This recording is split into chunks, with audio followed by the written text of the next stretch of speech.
Today we're going to talk about graphing quadratic equations.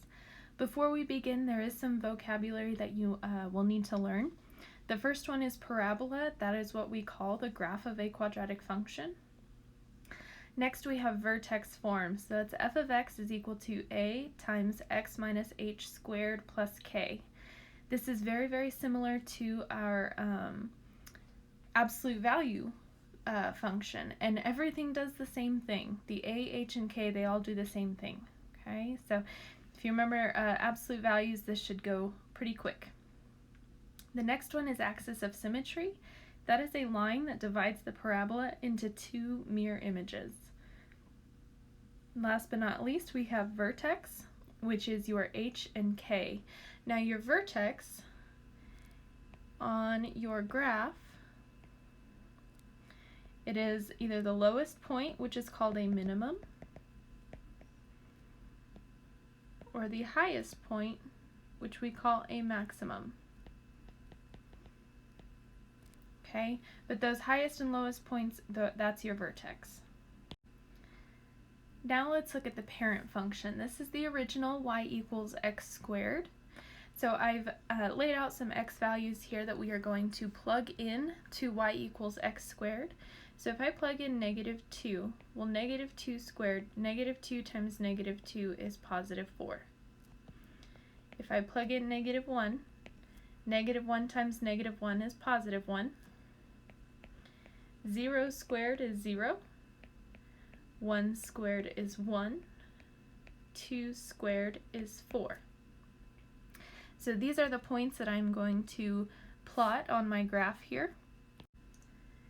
So this is what your parent function will look like.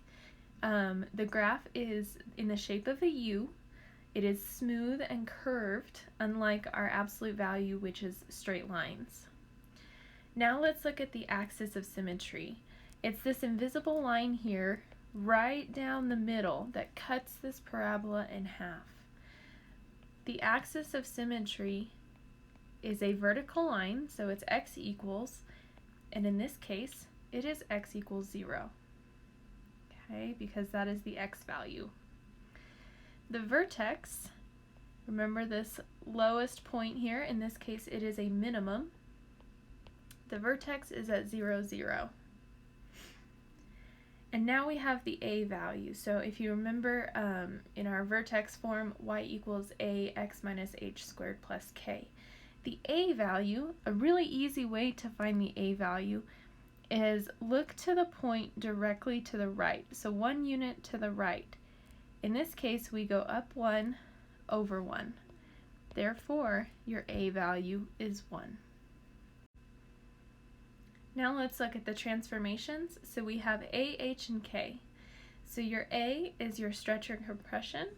So it is a stretch if the absolute value of a is bigger than 1. It is a compression if the absolute value of a is between 0 and 1, so a fraction or a decimal. Then we can also have a reflection. That is whenever a is negative or less than 0. The reflection flips the graph over. Next we have h, which is our horizontal shift. Remember, h stands for horizontal. If you have x minus h, that means that it moves to the right. If you have x plus h, that means it moves to the left.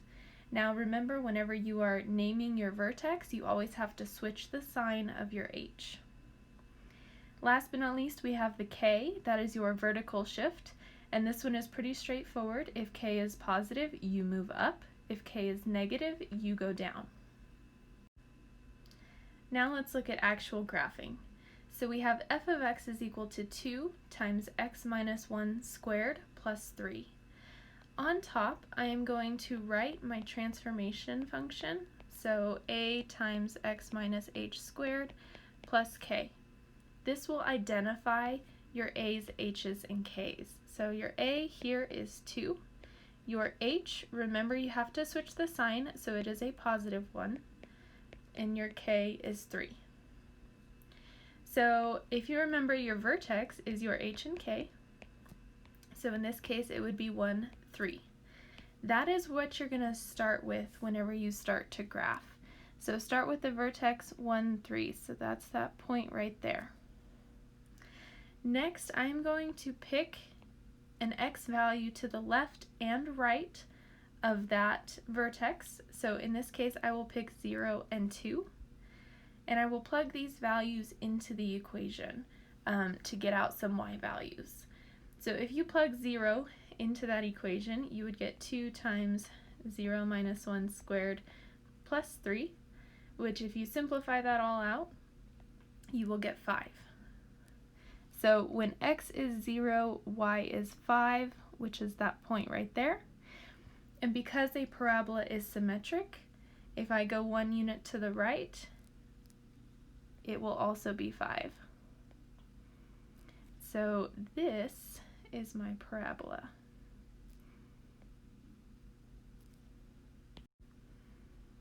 Okay, so let's look at another one. I have f of x is equal to negative 1/2 times x plus 4 squared minus 4. So again, I want to write my transformation function on top just to identify my a's, h's, and k's. So my a here is negative 1/2. H, switch the sign, so you would have negative 4, and k is negative 4. That means your vertex is negative 4, negative 4. Remember, it's h and k. So I'm going to start with plotting that point right there, negative 4, negative 4. So then I pick a value to the left and right of negative 4 to plug in. So I'm going to pick negative 3 and negative 5. So if you plug in negative 3 into this function here, you'd have negative 3 plus 4 squared minus 4. You would get negative 4.5. And you would get the same thing for negative 5 because this graph is symmetric. So at negative 3, we are at negative 4.5, so right about there. And the same on the other side. So this is my parabola. If you notice, it is flipped upside down because of the negative a value. Alright, next we are going to write an equation from a graph. We are going to go through the same process as we did with graphing, so we are going to start with the vertex. So here, the vertex is at 2, 0. Remember, this is your h and k.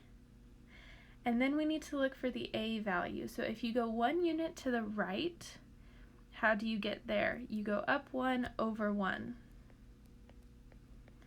Therefore, your a value is 1. So in our function here, our transformation function, a times x minus h squared plus k, we'll just replace a, h, and k with our numbers. So a is 1, h is 2, so we'd have x minus 2, and then plus 0. That's our k. So simplify this out, you would get x minus 2 squared. That is your equation for this graph. Let's do one more. Again, we start with the vertex. So in this case, my vertex is negative 3, negative 5. So remember, that's h and k. And then if you go 1 unit to the right, so how do we get from the vertex to this point here? Well, we go up 2 to the right 1. So that means that my a value is 2. In my transformation function here, I just replace a, h, and k with my values. So my a is 2. My h is negative 3. And my k is negative 5. So if I simplify this all out, I would get 2 times x plus 3 squared minus 5. And that is my equation.